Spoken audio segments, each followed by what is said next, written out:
এজন্য কেউ যেটা শোনে না সেটা শোনে কে? কেউ যেটা দেয় না সেটা দেয় কে? আমাদের মনের যত জ্বালা যন্ত্রণা আশা আর আকাঙ্ক্ষা সব মিটিয়ে দিতে পারে কে? এজন্য চাইবেন কার কাছে? নাকি খাজা বাবার কাছে, বড় পীরের কাছে, মাজারে যে পীর সাহেব হুজুরের কাছে? চাইতে হবে মুসলমান একজনের কাছে, চিল্লায় বলো তিনি কে?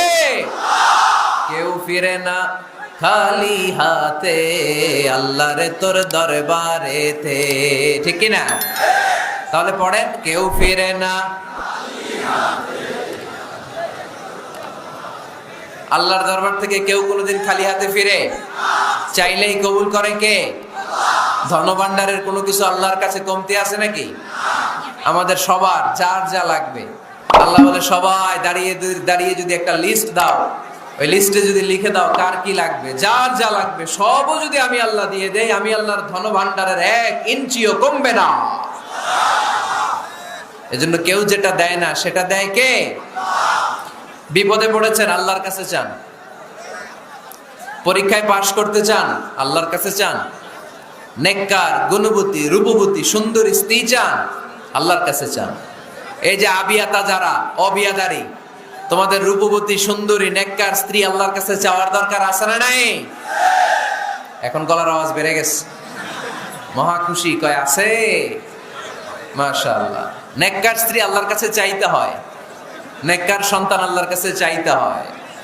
কেউ দুনিয়ার কেউ সন্তান দিতে পারে না, কেউ পারে না, কেউ না। অনেকে মাজারে মানত করে সন্তানের জন্য, আছে না নাই? আপনাদের এই এলাকায় বোধহয় মাজার টাজার নাই না? নাই না? আলহামদুলিল্লাহ। হ্যাঁ, কেউ বলে নাই, আপনি কোন বেশি? বেশি একটা নাই। মাজারে মানত করা যায় না, মানত করতে হয় একজনের জন্য, তিনি কে? অনেকের সন্তান হয় না, তো মাজারে যে মানত করে, কপাল পোড়া। মাজারে মানত না করলে যদি সন্তান না হইতো, বাচ্চা না হইতো, কুকুরের যে বাচ্চা হয়, কুকুর কোন মাজারে মানত করে? গাভী যে প্রতি বছর বাচ্চা দেয়, গাভী কোথায় মানত করলো? কোন মাজারে? কথা কি বুঝতে পেরেছেন? এজন্য রাব্বুল আলামিন বলেন, ইয়াহাবু লিমান ইয়াশাউ ইনাসাও ওয়া ইয়াহাবু লিমান ইয়াশাউ যুকুর আও ইউযাওয়িজুহুম যুকরানাও ওয়া ইনাসা ওয়া ইয়াজআলু মান ইয়াশাউ আকিমা ইন্নাহু আলীমুন কাদির। তিনি এমন সত্তা, যিনি যাকে চান তাকে ছেলে দেন, তিনি কে? তিনি এমন সত্তা, তিনি যাকে চান তাকে তিনি মেয়ে দেন, তিনি কে? তিনি তো এমন সত্তা, তিনি যাকে চান তাকে ছেলেও দেন মেয়েও দেন, তিনি কে? তিনি এমন সত্তা, তিনি আমার এমন আল্লাহ, তিনি যাকে চান তারে ছেলেও দেন না মেয়েও দেন না, নিঃসন্তান বানিয়ে দুনিয়ায় রাখেন, তিনি কে? তাহলে ছেলে সন্তান দেওয়ার মালিক একজন, আল্লাহর কাছে চাইবেন। যে কোনো পরিস্থিতিতে আমরা আল্লাহর কাছে চাইবো। আল্লাহর হাবিব সাল্লাল্লাহু আলাইহি ওয়াসাল্লাম আমাদেরকে শিখিয়েছেন, ইদা সাআলতা ফাসআলিল্লাহ ওয়া ইদা ইসতাআনতা ফাসতাইন বিল্লাহ। যখন কিছু চাইবে আল্লাহর কাছে চাও, যখন সাহায্য চাইবে সাহায্যের হাত, ফরিয়াদের হাত আকাশের দিকে তুলে আল্লাহর কাছে চাও। চিল্লায় বলেন ঠিক কি না? এমনকি বিষ্ণু নবী সাল্লাল্লাহু আলাইহি ওয়াসাল্লামের কবরের সামনে দাঁড়িয়েও কিছু চাওয়া যায় না। আপনারা যারা হজ উমরা করতে গিয়েছেন, আল্লাহ রাসূল সাল্লাল্লাহু আলাইহি ওয়াসাল্লামের আল কবর শরীফের সামনে দাঁড়িয়ে যদি কিছু চান, পুলিশ আপনার হাতে বাড়ি দিবে, বলবে এই হাজি এখানে কি চাও? এবার টার্ন, উল্টা ঘুরো, ওই যে কেবলা, কেবলার মালিক আল্লাহর কাছে চাও, তিনি দিবে। কারণ এখানে তোমার যেই নবী শুয়ে আছেন, তিনিও বিপদে পড়লে কাঁদতেন আর চাইতেন কার কাছে? এজন্য আমরাও চাইবো কার কাছে? আল্লাহ ছাড়া কখনো কোনোদিন কারো কাছে চাইবো না। তিনি এমন সত্তা, তাকে দেখা যায় না, কিন্তু তিনি সব দেখেন, ঠিক কি না? কিন্তু তিনি আমার খুব কাছে। কত কাছে? আমার বাবা আমার যত কাছের, তার চেয়েও আমার বেশি কাছের আমার আল্লাহ। আমার মা আমার যত কাছে, আমার তার চাইতে বেশি কাছে কে? আমার স্ত্রী আমার যত কাছের, তার চাইতে আমার বেশি কাছের কে? এমনকি আমি আমার যত কাছের, তার চাইতে আমার বেশি কাছের কে? এজন্য রব্বুল আলামিন বলেন, وَإِذَا سَأَلَكَ عِبَادِي عَنِّي فَإِنِّي قَرِيبٌ أجيب دعوة الداعي إذا دعان فليستجيبوا لي وليؤمنوا بي لعلهم يرشدون ও নবী যখন আমার বান্দারা জিজ্ঞেস করে আমি আল্লাহ কোথায় আপনি বলে দেন ফাইন্নী করিব আমি কাছে আমি দূরে না তোমরা যদি আমারে ডাকো আমি ডাকে সাড়া দিয়ে দেই সুবহানাল্লাহ পড়েন ডাকলেই যিনি সাড়া দেন তিনি কে আল্লাহ বললেন তিনি কাছে আরেক আয়াতে বললেন আমি সবচেয়ে কাছে আল্লাহু আকবার ওয়া নাহনু আকরাবু ইলাইহি মিন হাবলিল ওয়ারিদ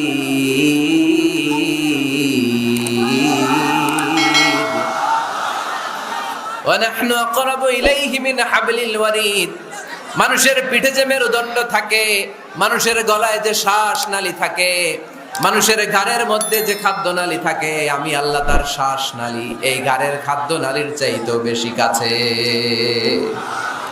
এই যে শ্বাস নালী এই যে খাদ্য নালী এইটা আমার যত কাছে আমার আল্লাহ আমার তার চাইতেও বেশি কাছে আমরা চাইলেই আল্লাহ গো বলে ডাক দিলেই আল্লাহর কাছে পেতে পারি আল্লাহর কাছে যাওয়া সহজ না কঠিন জোরে বলতে হবে সহজ না কঠিন আল্লাহ বলেন ফাইন যাকারানি ফি নাফসি যাকারতুহু ফি নাফসি আমার কোন বান্দা যদি আমাকে একা একা স্মরণ করে আমি আমার ওই বান্দারে একা একা স্মরণ করি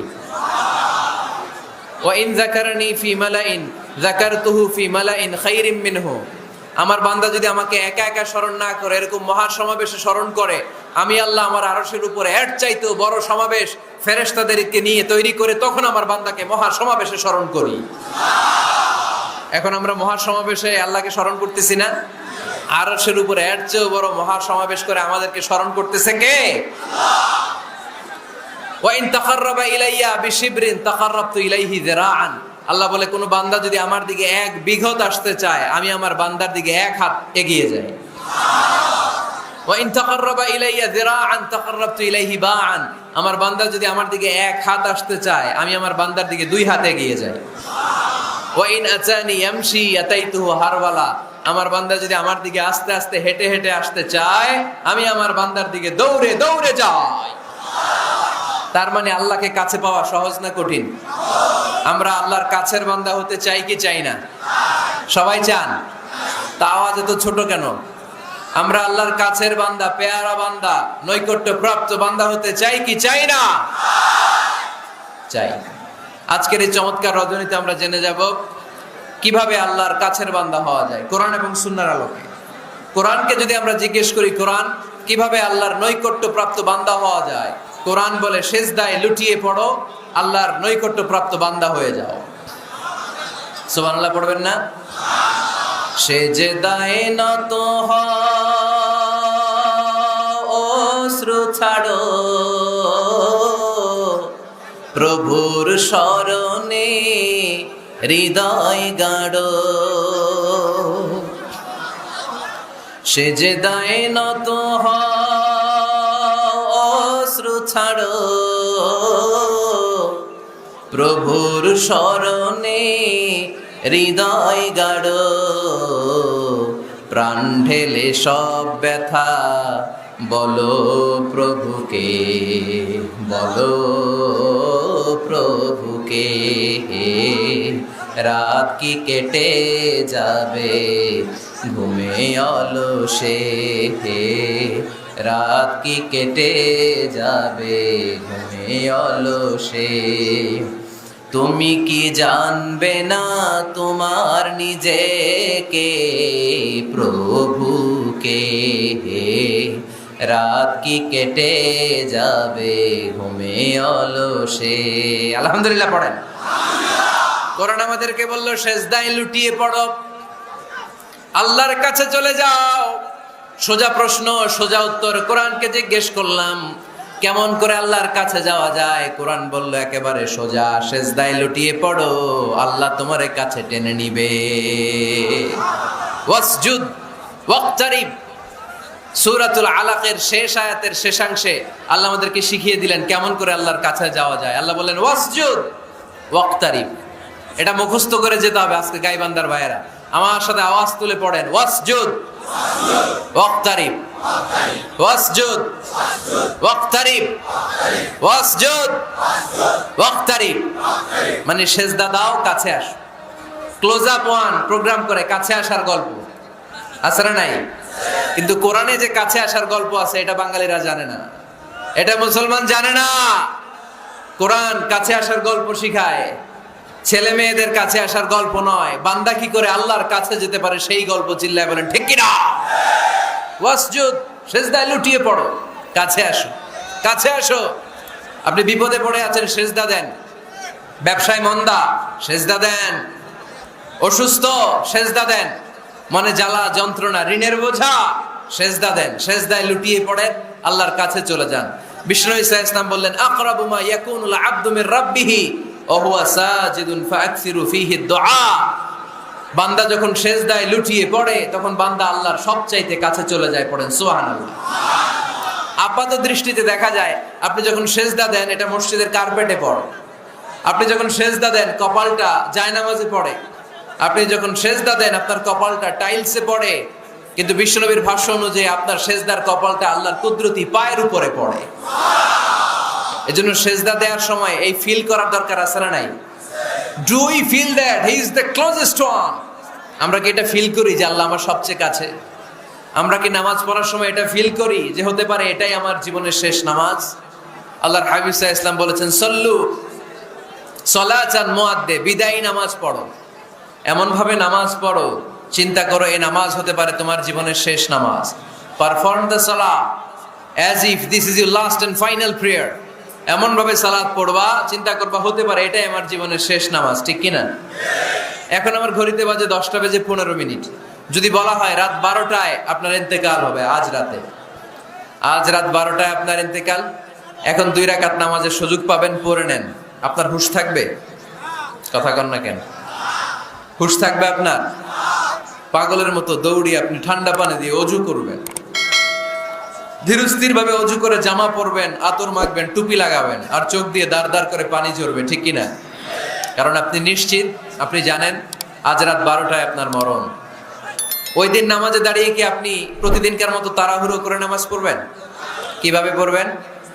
ধীরস্থির ভাবে, রিল্যাক্সের সাথে, উইথ রিল্যাক্সের সাথে পড়বেন। লম্বা কিয়াম, লম্বা রুকু, লম্বা সুজুদ। সেদিনের সিজদায় আপনার চোখের পানিতে জায়নামাজটা ভিজে যাবে। ঠিক কিনা? সেদিনের রুকু হবে আপনার জীবনের সবচাইতে সেরা রুকু। সেদিনের সেজদা হবে আপনার জীবনের সবচাইতে শ্রেষ্ঠতম সেজদা। কারণ আপনি জানেন এটাই আমার লাস্ট চান্স। ঠিক কিনা? তো এই যে আজকের মাহফিল শেষে আমরা বাসায় যে পৌঁছতে পারবো, কোনো গ্যারান্টি কারো কাছে আছে? আরো 10 মিনিট বাঁচবো, গ্যারান্টি আছে?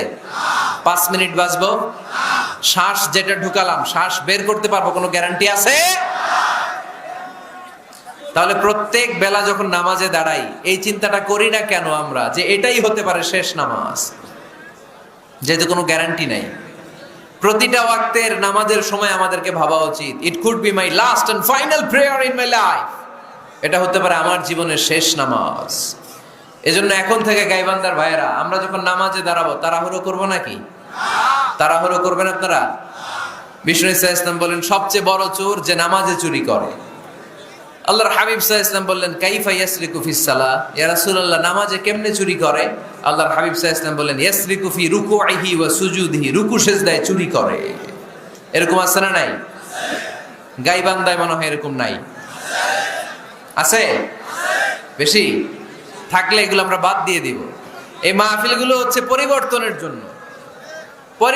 জন্য, আমরা শুধু we just show you the right path but the decision is yours. সিদ্ধান্ত আপনার, আমরা পথ দেখাই দিব। এটা জান্নাতের পথ, এই পথটা ডানে চলে গিয়েছে, সোজা স্ট্রেইট ফরওয়ার্ড টু জান্নাহ, and this is the left way, this goes to the hell fire. এটা জাহান্নামের পথ, চলে গিয়েছে বাঁয়ে। দ্য ডিসিশন ইজ ইয়োর্স, সিদ্ধান্ত আমার না, সিদ্ধান্ত নিতে হবে আপনাদের। সিদ্ধান্ত নেবেন, ডানে যাবেন না বাঁয়ে যাবেন। এজন্য আপনার একটা শক্ত সিদ্ধান্তই পারে আপনাকে জান্নাতি বানাতে। আমরা যেন এই সিদ্ধান্ত নিতে পারি যে আমরা সালাতে আজ থেকে আর কোনোদিন তাড়াহুড়ো করব তাহলে কি করব? সালাতের মধ্যে রিল্যাক্স করব। কি করব? রিল্যাক্স। আওয়াজ করে পড়েন, রিল্যাক্স। এই সালাতে রিল্যাক্স। দাঁড়াবেন, রিল্যাক্স। রুকুতে যাবেন, রিল্যাক্স। সিজদায় লুটিয়ে পড়বেন, রিল্যাক্স। সিজদা থেকে উঠে বসবেন, রিল্যাক্স। রুকু থেকে সোজা হয়ে দাঁড়ানোর নিয়ম কয়েক সেকেন্ড, কিন্তু অনেকে রুকু থেকে কোন রকম দাঁড় না হয়ে সিজদায় চলে যায়, আছে না নাই? দুই সিজদার মাঝখানে কয়েক সেকেন্ড ঠান্ডা মাথায় বসে তাসবিহ পড়ার কথা, কিন্তু অনেকেই একটা তাসবিহ সিজদা থেকে কোন রকম মাথা তুলেই আরেক সিজদায় দৌড় মারে, এরকম ডাকাইত, আছে না নাই? এরকম তাড়াহুড়ো করে নামাজ পড়া যাবে? এক সাহাবী নামাজ পড়লেন, নামাজ পড়ে বিশ্বনবীর কাছে আসলেন। বিশ্বনবী সাল্লাল্লাহু আলাইহি সাল্লাম বললেন, সাল্লি ফা ইন্নাকা লাম তুসাল্লি, আবার নামাজ পড়ো কারণ তোমার নামাজ হয় নাই। সাহাবী আবার বললেন, বিশ্বনবী আবার বললেন, সাল্লি ফা ইন্নাকা লাম তুসাল্লি, আবার নামাজটা পড়ে আসো, তোমার নামাজ হয় নাই। সাহাবী আবার পড়ে আসলেন, বিশ্বনবী আবার বললেন, সাল্লি ফা ইন্নাকা লাম তুসাল্লি, আবার নামাজ পড়ে আসো, নামাজ হয় নাই। এবার সাহাবী কেঁদে দিলেন, বললেন, ইয়া রাসূলুল্লাহ, এর চেয়ে ভালো নামাজ আমি পড়তে পারি, আমারে শিখিয়ে দেন। বিশ্বনবী বললেন, তাহলে আসো শিখিয়ে দেই। যখন দাঁড়াবা রিল্যাক্সের সাথে দাঁড়াবা, যখন রুকুতে যাবা রিল্যাক্সের সাথে রুকুতে যাবা, যখন রুকু থেকে সোজা হয়ে দাঁড়াবা রিল্যাক্সের সাথে দাঁড়াবা। হাত্তা তাতমাইন্না রাকিআন, হাত্তা তাতমাইন্না সাজিদান, যেখানেই যাবা শুধু রিল্যাক্স করবা। কি করবা? রিল্যাক্স। গাইবান্দার ভাইরা, তাড়াহুড়ো যেন না করি, খবরদার। তাড়াহুড়ো করা যাবে না, অস্থির হওয়া যাবে না, এদিক ওদিক তাকানো যাবে না।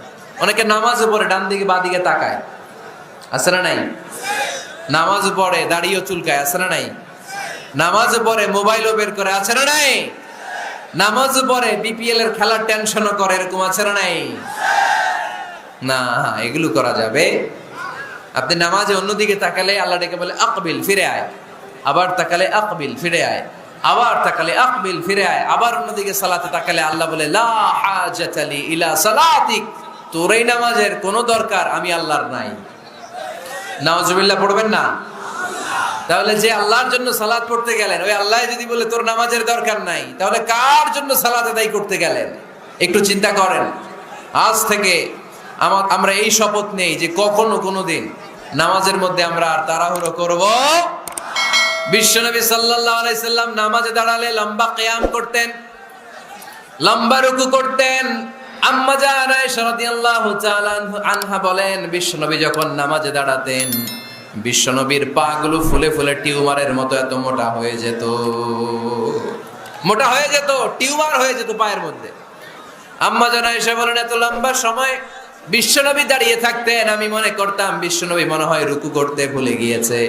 আবার রুকুতে যে এত লম্বা রুকু করতেন, আমরা মনে করতাম রুকু থেকে দাঁড়াতে ভুলে গিয়েছে।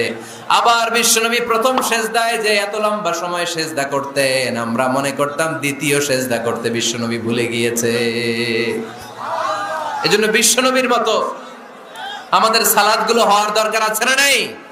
সালাতে কায়েম করো, হো সালাতে কায়েম করো, হবে সম্মানী তুমি, হবে জান্নাতি তুমি, হবে সম্মানী তুমি, হবে জান্নাতি তুমি।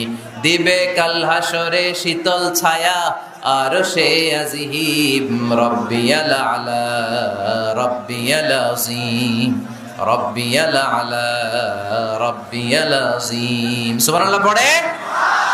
লম্বা লম্বা সিজদা দিতেন বিশ্বনবী মুহাম্মদ সাল্লাল্লাহু, লম্বা লম্বা সিজদা দিতেন বিশ্বনবীর স্ত্রীরা, লম্বা লম্বা সিজদা দিতেন বিশ্বনবীর সাহাবারা। বিশ্বনবীর সাহাবাদের বর্ণনা যখন রব্বুল আলামিন কোরআনে দিতে চেয়েছেন, আল্লাহ বলেছেন, তারাহুম রুকআন সুজদা, নবী হে আপনি দেখবেন আপনার সাহাবারা সময় পেলেই লম্বা রুকু করে, সময় পেলেই লম্বা সিজদা করে। সুবহানাল্লাহ পড়েন। এক সাহাবী এসে বললেন, ইয়া রাসূলুল্লাহ, ইয়া হাবিবাল্লাহ, এমন একটা আমলের কথা আপনি আমারে বলে দেন যে আমলটা করলে রব্বুল আলামিন আমারে জান্নাতে ঢুকাবে। বিশ্বনবী বললেন, আলাইকা বিকাসরাতিস সুজুদ, তোমার উচিত বেশি বেশি লম্বা সিজদায় পড়ে থাকা। লম্বা সিজদায় যারা পড়ে থাকে তাদেরকে জান্নাতে ঢুকানোর গ্যারান্টি দিয়েছে কে? চিল্লায় বলতে হবে কে? সেজদাকে আল্লাহ তাআলা এত পছন্দ করেন, কিয়ামতের দিন আল্লাহ আমাদেরকে আদেশ করবেন, আমাকে একটা সেজদা দিয়ে দেখাও। সেদিন দেখাইতে পারবেন তো আল্লাহরে? হ্যাঁ, পারবেন, পারবেন। يوم يكشف عن ساق ويدعون إلى السجود فلا يستطيعون। কিয়ামতের ময়দানে আল্লাহ আমাদেরকে ডেকে বলবেন, আমি আল্লাহর সামনে তোমরা সবাই আমাকে সেজদা দিয়ে দেখাও। আমরা যারা দুনিয়ায় সেজদা দিয়েছি আল্লাহু আকবার বলে সেজদায় লুটিয়ে পড়ব, কিন্তু যারা দুনিয়ার বুকে আল্লাহর সেজদা দেয় নাই তাদের পিঠটারে লোহার মতো সেদিন শক্ত করে দিবে কে? শত চেষ্টা করেও সেদিন তারা তাদের পিঠকে বাঁকা করতে পারবে না। মুহূর্তের মধ্যে তাদেরকে সাকার দুজকে নিক্ষেপ করবে কে? এজন্য সেজদা দিলেই লাভ, সেজদা দিলেই বরকত, সেজদা দিলেই সমস্যার সমাধান। জীবনে যত সমস্যায় আপনি পড়বেন সেজদায় লুটিয়ে পড়েন, কারণ আল্লাহর কাছে যদি আমরা যেতে চাই সেজদার কোনো বিকল্প নাই, ঠিক কিনা? এই যে শুরুতে আমাকে শোনালেন যে জি হুজুর, আমরা আল্লাহর নৈকট্যপ্রাপ্ত বান্দা হতে চাই, আমরা আল্লাহর কাছের বান্দা হতে চাই। কাছের বান্দা হতে চাইলেই সেজদা দিতে হবে। কে দিতে হবে? সেজদা। সেজদা দিলেই বরকত। মুসা আলাইহিস সালাম আর ফেরাউন একসাথে দাঁড়ালো। ফেরাউনের জাদুকররা বিশাল বড় বড় সাপ, বড় বড় অজগর, বড় বড় বাঘ আর ভাল্লুক, জাদুকররা বড় বড় জাদু দিয়ে বাঘ আর ভাল্লুক বানালো। এগুলো দেখে মুসা আলাইহিস সালাম ভড়কে গেলেন, ভয় পেয়ে গেলেন। আল্লাহ বলেন, মুসা ভয় পেও না, তোমার লাঠি রাখো। মুসা আলাইহিস সালামকে একটা লাঠি দিয়েছিল কে? এই লাঠি সাগরে রেখে দিলে রাস্তা হয়ে যায়, জমিনে গেড়ে দিলে গাছ হয়ে যায়, ফেরাউনের সামনে রেখে দিলে বড় অজগর সাপ হয়ে যায়। সুবহানাল্লাহ পড়তে পারলেন না? মুসা আলাইহিস সালাম রেখে দিলেন বিশাল বড় অজগর সাপ হয়ে। ফেরাউনের জাদুকরদের বাঘ, ভাল্লুক, সাপ আর অজগর সবগুলোকে খেয়ে বিশাল বড় ফনা ধরে আছে, আর বলতে শুরু করেছে, আর কি আছে সামনে নিয়ে আয়। সুবহানাল্লাহ পড়েন। এই দৃশ্য দেখে ফেরাউনের জাদুকরেরা ভয় পেয়ে গেল। মুহূর্তের মধ্যেই কপালটা জমিনের মধ্যে লাগিয়ে বলল, আমরা ফেরাউনের কথা আর মানি না। মুসার রব, হারুনের রব, বনি ইসরাইলের রব, ওই আল্লাহর জন্য আমরা সবাই সেজদায় পড়ে গেলাম। ফাউলকিয়াস সাহারাতু সাজিদিন।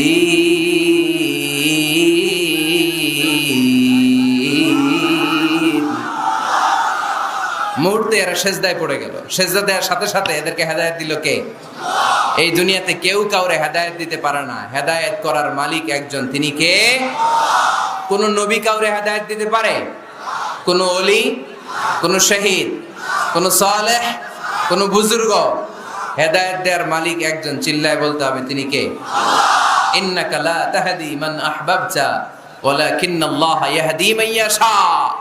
নবী হে, আপনি চাইলেই কাউকে হেদায়েত দিতে পারবেন না, হেদায়েত দেওয়ার মালিক কে?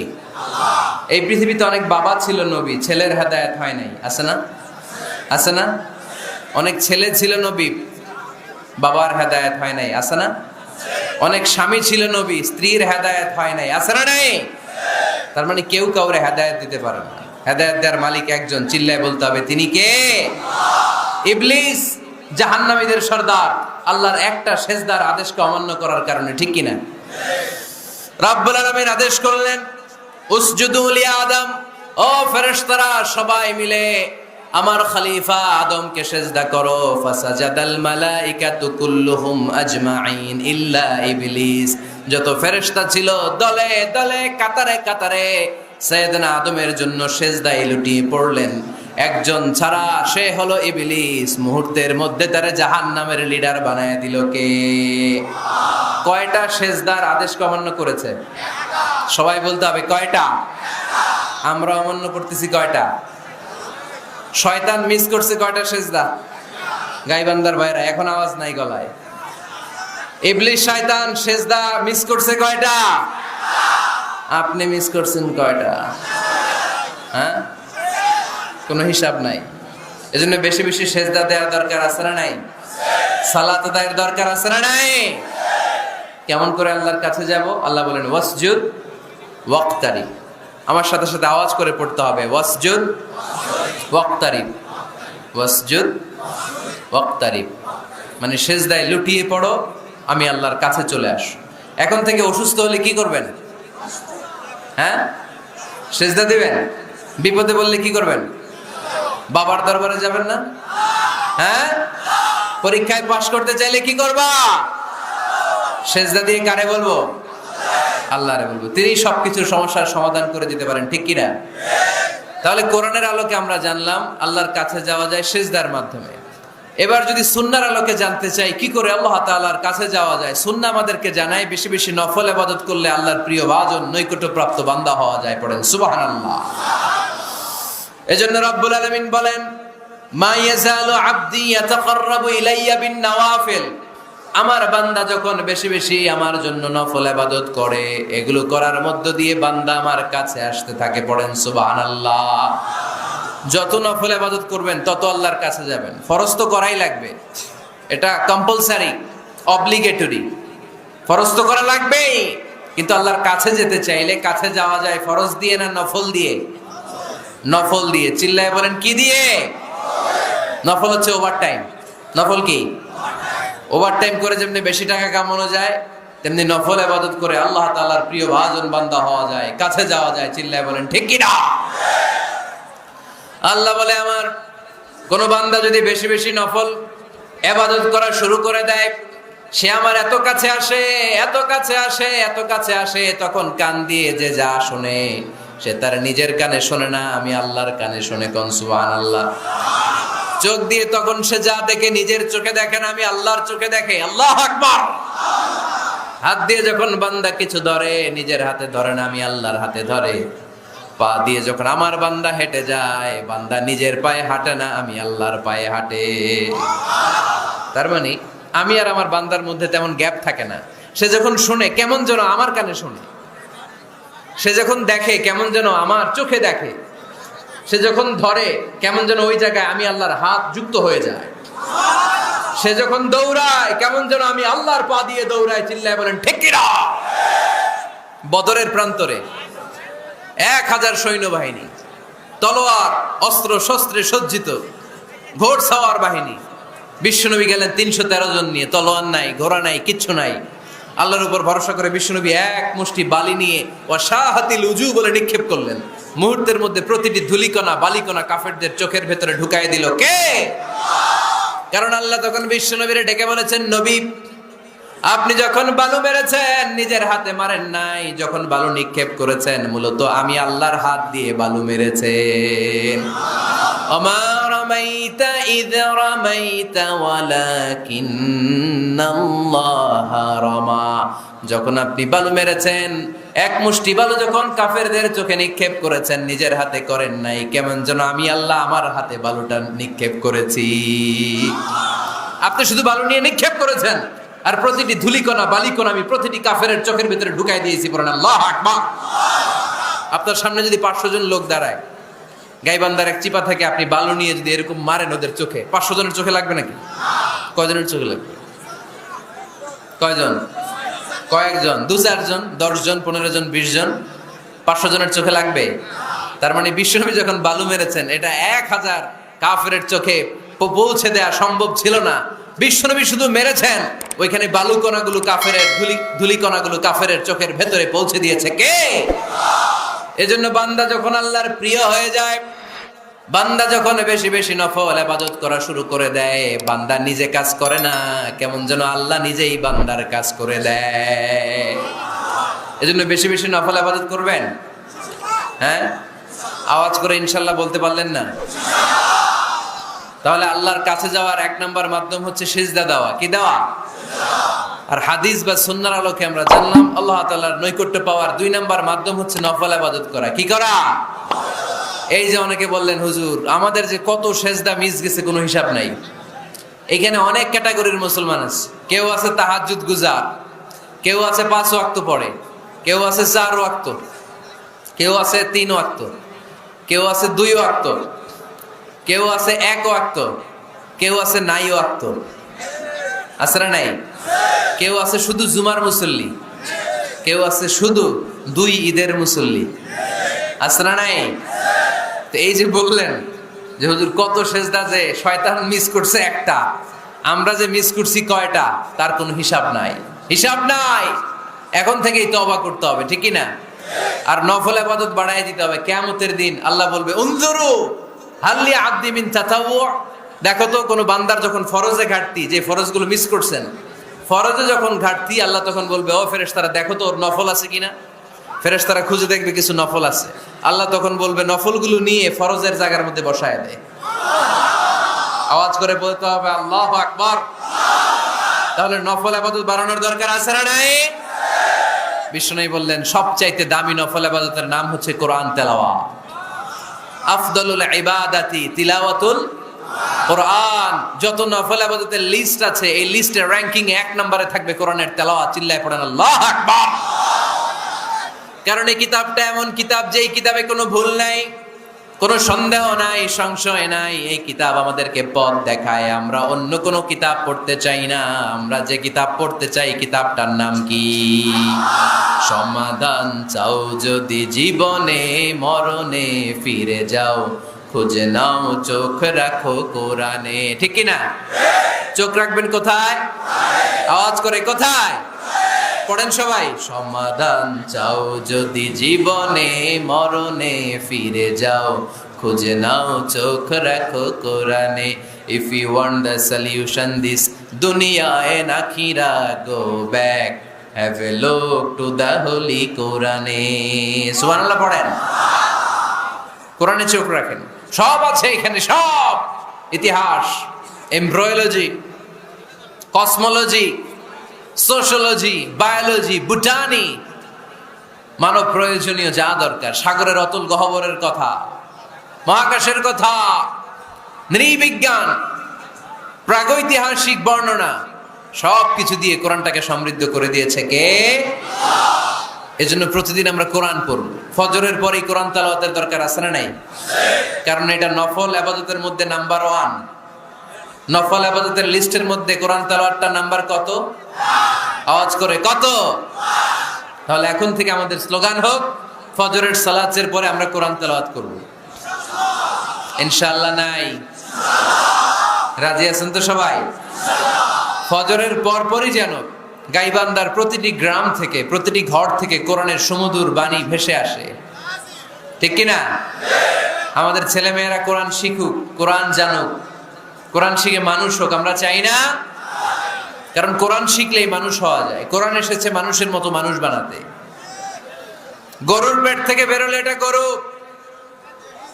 ছাগলের পেট থেকে বেরোলে ওটা ছাগল হয়ে যায়, কিন্তু মানুষের পেট থেকে বেরোলেই ওটা মানুষ হয় না, ওটা মানুষ বানাইতে হয়। আর মানুষ বানাইতে হইলে যে কিতাবটা লাগে ওই কিতাবটার নাম কোরআন। পড়তে জানেন তো সবাই? রিডিং দেখে পড়তে জানেন? একটা অক্ষর পড়লে 10টা নেকি দেয় কে? এক আয়াত পড়লে জান্নাতে আপনার ফ্ল্যাট 1-1 তলা লম্বা করে দেয় কে? পৃথিবীর আর কোন কিতাবের ব্যাপারে এই ঘোষণা আছে? রবীন্দ্রসঙ্গীত তেলাওয়াত করলে 1 অক্ষরে কত সওয়াব? সওয়াব নাকি মাইল? নজরুল সঙ্গীত তেলাওয়াত করলে 1 শব্দে কত সওয়াব? বাইবেল পড়লে, গীতা পাঠ করলে, রামায়ণ, শ্রীমদ ভাগবত গীতা, কোন সওয়াব আছে? কিন্তু কোরআনের একটা অক্ষর পড়লে আমলনামায় 10 নেকি দিবে কে? যারা কোরআন পড়তে জানি না, কোরআন যেন শিখে নেই। এইখানে মাদ্রাসা আছে। এক ভাই সিনেমা কিনে, সিনেমা হল কিনে এটার মাদ্রাসা বানায় ফেলছে। চমৎকার না আইডিয়াটা? পৃথিবীতে আইডিয়ার বড় দাম। Just try to generate new ideas, you will win the world. গোটা বিশ্ব আপনি জয় করবেন যদি মাথায় আইডিয়া থাকে। ঠিক কি না? কি সুন্দর আইডিয়া ভাইয়ের। আগে ছিল কি? সিনেমা, এখন হয়েছে মাদ্রাসা। এখন কি পারা যাবে না এরকম? ছেলে মেয়েদেরকে মাদ্রাসাগুলোতে দিবেন। মসজিদে সান্ধ্যকালীন কোরআন শিক্ষার আসর করবেন। ইমাম আছেন কারা কারা দেখি? আইম্মাতুল মাসাজিদ, বিভিন্ন মসজিদের ইমাম। ও অনেক ইমাম আসছে তো, মাশাআল্লাহ মাশাআল্লাহ, হাত নামান। আমি অনুরোধ করব, ছোটবেলায় আমরা মক্তবে যেতাম কোরআন পড়ার জন্য। এই মক্তবের সিস্টেম আশা করি চালু আছে আপনাদের মসজিদে, আছে না? আচ্ছা, এটা ছোটদের জন্য। মুরব্বীদের জন্য একটা সিস্টেম করার দরকার আছে না নাই? বয়স্কদের জন্য কোরআন শিক্ষার আসর। ইমাম সাহেবরা যারা হাত তুলছেন, করা যাবে? হ্যাঁ ইনশাল্লাহ বলেন। বিকেলে বা সন্ধ্যায় বয়স্কদের কোরআন শিক্ষার আসর, আর বয়স্করা যারা পারেন না একটু যাওয়া যাবে পড়ার জন্য? এগুলো হইতেছে ওয়াজ। আপনাদের খোঁজ খবর নেয়া, কি করলেন, কার কি অবস্থা, কেমনি একটু ইমপ্রুভ করা যায়, কেমনি জান্নাতের রাস্তাটা একটু ক্লিন করা যায়, এক ধাপ এগিয়ে যাওয়া যায়, এগুলোই ওয়াজ, ঠিক কি না? তাহলে যারা আমরা কোরআন জানি না, আজকের এই গাইবান্ধার বিশাল জনসমুদ্রের এই প্রোগ্রাম তখনই সফল হবে যখন এই নিয়ত করে আমরা ফিরতে পারবো যে কোরআন শিখে মরতে চাই। রাজি আছি সবাই? রাজি আছি সবাই? তাহলে নফল ইবাদতের 1 নাম্বার লিস্ট হচ্ছে কোরআন তেলাওয়াত। এই কোরআন তেলাওয়াত করে আমরা আল্লাহর কাছে যেতে চাই। লিস্ট নাম্বার 2, তাহাজ্জুদের সালাত। কিসের সালাত? পড়েননি মাঝে মাঝে নাকি ফজরই পড়তে পারেন? হ্যাঁ, রব্বুল আলামিন বলেন ওমিনাল লাইলি ফাতাহাজ্জাদ বিহি নাফিলাতাল লাকা আসা আইয়াবআসাকা মাকামান মাহমুদা। রাত্রিবেলায় যে ব্যক্তি তাহাজ্জুদের সালাত আদায় করবে তার মর্যাদা বাড়িয়ে দেয় কে? এই যে এপ্রিল মাসে রমাদান আসতেছে না, রমজানে সাহরি খাওয়ার সময় আপনারা তাহাজ্জুদ করে নেবেন ফজরের আগ দিয়ে, পারা যাবে না? ওই টাইমে আল্লাহর রহমত বরকত খুব বেশি আল্লাহ নাজিল করেন। আল্লাহ প্রথম আকাশে তখন নেমে আসে, সুবহানাল্লাহ পড়েন, আর ডাকতে থাকে, এই কার কি লাগবে চাও, কার কি লাগবে। উনি ডাকে দেওয়ার জন্য, আমাদের চাওয়ার সময় নাই, আমাদের চাওয়ার সময় নাই। কার কি লাগবে ওই সাহারির সময় তাহাজ্জুদ পড়ে আল্লাহর কাছে চান, আপনার মনোবাসনা সব পূর্ণ করে দিতে পারে কে? কোরআনে ঘুমের কয়েকটা আরবি আছে। ঝিমুনি ভাব যে আসে এটাকে আরবিতে বলে নুআস। অনেক সময় গাড়িতে বসে থাকলে এরকম ঝিমুনি আসে না? এটার আরবিতে কি বলে? নুআস। আর হালকা সামান্য ঘুম, যেই ঘুমে মানুষ ঘুমায় আবার আশেপাশে কে যেন কথা বলে শোনাও যায়, এরকম একটা পাতলা ঘুম আছে না নাই? এটাকে ইংরেজিতে বলে পাওয়ার ন্যাপ, এটারে বলে সিনা। এটারে কি বলে? আর সিম্পল ঘুম আমরা যেটা রাতে ঘুম দেই এটার বলে নাওম। এটার কি বলে? এই সিনা আর নাওম কোরআনের এক আয়াতে আছে না নাই? আয়াতুল কুরসির ভেতরে লা তাআখুযুহু সিনাতু ওয়ালা নাওম, আল্লাহর সিনাও নাই আল্লাহর নাওমও নাই। তাহলে একটা পেলাম নুআস ঝিমুনি, আরেকটা পেলাম হালকা ঘুম সিনা, আরেকটা পেলাম স্বাভাবিক ঘুম এটার বলে নাওম, আরেকটা আছে গভীর ঘুম এটার বলে হুজুদ। এটার কি বলে? সবাই আওয়াজ করে বলতে হবে, এটার কি বলে? হুজুদ। এটা কখন হয়? রাত 3টার পরে হয়।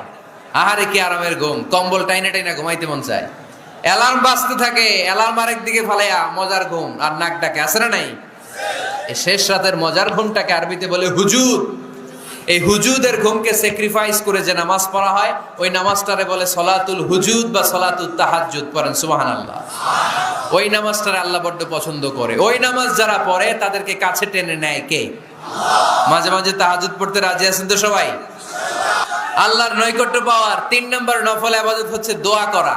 কি করা? দোয়া করতে রাজি আছেন তো সবাই? দোয়া কিন্তু অনেক পাওয়ারফুল। আর দোয়া মুখুল ইবাদা, দোয়া হচ্ছে ইবাদতের নির্যাস। যে দোয়া করলো না সে কিচ্ছু করলো না, ঠিক কি না? যার দোয়া মিস তার সব মিস, ঠিক কি না? এজন্য নামাজের মধ্যে আমরা দোয়া করি। সূরা ফাতিহা হচ্ছে সূরাতুদ দোয়া, দোয়ার সূরা। একটা দামি দোয়া আমরা সালাতে পড়ি, আমরা অর্থই জানি না। দোয়াটা হচ্ছে ইহদিনাস সিরাতাল, সবাই পড়েন ইহদিনাস সিরাতাল। আমি যদি কোনদিন পথ ভুলে যাই, হাত ছানি দিয়ে কাছে নিও, মমতার বন্ধনে আমায় বেঁধে সব ভুল ক্ষমা করে দিও। আমি যদি কোনদিন পথ ভুলে যাই, হাত ছানি দিয়ে কাছে নিও, মমতার বন্ধনে আমায় বেঁধে সব ভুল ক্ষমা করে